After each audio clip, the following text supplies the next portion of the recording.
resnična luč, ki razsvetljuje vsakega človeka, je prihajala na svet. Tako je evangelist Janez zapisal o Jezusu. In Jezus je res luč. Luč, ki vsakokrat, ko stopi v temo, malce zmoti človeka. Luč je lepa, je fajn, je topla, je prijetna, razsvetljuje poti, ampak takoj, ko se zasveti, najprej človeka malo zmoti. Malo zbudi. In se mi zdi, da je ravno tako Jezus prišel v naše življenje, tako da nas je malo zbudil.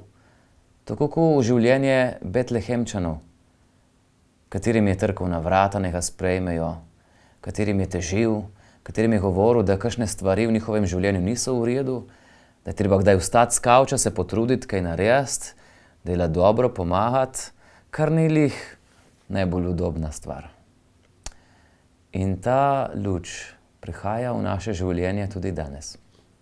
Tudi danes Jezus prihaja tako, da nas reši, da v naše življenje posveti, da ga pogreje, da odganja zveri in prinaša hrano in toploto. In to tako, da nas moti, da nas budi in nas pošilja, ne gremo k kakšnemu, ki ga ne maramo, ne gremo k kakšnemu bolnemu, ne pomagamo mami, ne odpustimo tistim, ki so nas žalili in tako naprej. In tako bo v našem življenju luč zavladala. Bo razsvetlila vse naše življenje, vse naše poti in tudi mi bomo postali bolj svetli, sončni ljudje. Vesel Božič.